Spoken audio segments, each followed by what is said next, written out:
बहुत समय पहले एक घना जंगल था जो अपनी रहस्यमयी और भयानक कहानियों के लिए जाना जाता था। लोग उस जंगल के पास जाने से भी डरते थे क्योंकि वहां एक भयानक राक्षसी ताड़का का वास था। ताड़का एक प्राचीन राक्षसी थी जिसे उसकी असीमित शक्ति और क्रूरता के लिए जाना जाता था। वह अपनी वासना और खूनी प्यास के लिए कुख्यात थी। लोगों का कहना था कि ताड़का अपने शिकार को लुभाकर उसके साथ संबंध बनाती और फिर उसे मौत के घाट उतार देती। जो भी उसकी चंगुल में फंसता वह वापस लौटकर नहीं आता। गांव वालों के अनुसार ताड़का का जन्म एक श्राप के कारण हुआ था। प्राचीन समय में वह एक सुंदर युवती थी जो जंगल के पास के गांव में रहती थी। उसकी खूबसूरती की चर्चा दूर दूर तक थी। कई राजकुमार और योद्धा उसका हाथ मांगने आए, लेकिन वह किसी को पसंद नहीं करती थी। एक दिन एक तांत्रिक उसके पास आया और उसे अपने साथ जाने को कहा। जब उसने इनकार किया तो तांत्रिक ने उसे श्राप दे दिया कि वह एक राक्षसी बन जाएगी और उसकी सुंदरता हमेशा के लिए एक अभिशाप बन जाएगी। उस दिन से ताड़का की आत्मा राक्षसी बन गई और वह जंगल में रहने लगी। अब वह हर रात नए शिकार की तलाश में निकलती, उन्हें लुभाती और फिर उनकी आत्माओं को अपने अभिशाप का हिस्सा बना लेती। गांव के लोग ताड़का के डर से जंगल के पास जाने से कतराते थे, लेकिन एक दिन एक साहसी युवक अर्जुन ने गांव वालों के डर को नजरअंदाज करते हुए जंगल में जाने का फैसला किया। अर्जुन को ताड़का की कहानियों पर विश्वास नहीं था और उसने सोचा कि ये सब सिर्फ मनगढ़ंत बातें हैं। उसे नहीं पता था कि उसकी इस जिज्ञासा से उसकी जिंदगी एक भयावह मोड़ लेने वाली है।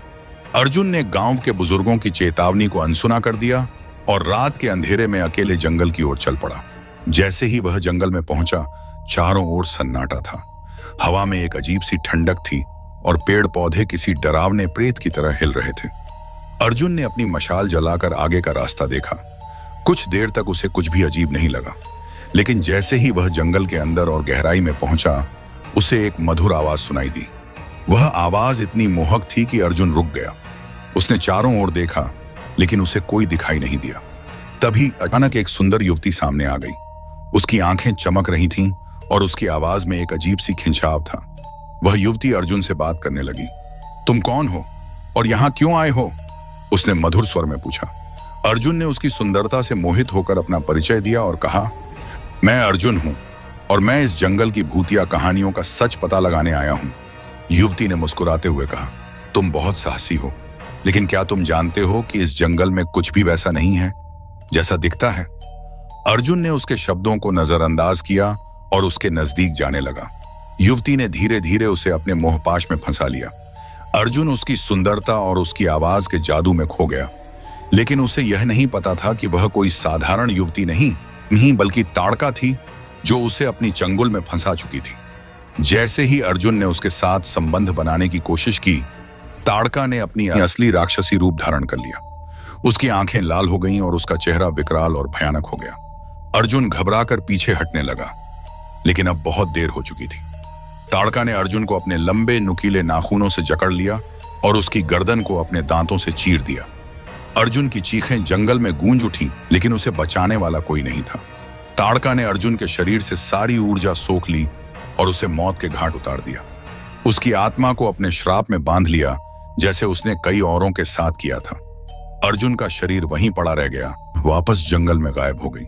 अगले दिन गांव वालों को अर्जुन का शरीर मिला, लेकिन उसका चेहरा भय से विकृत हो चुका था।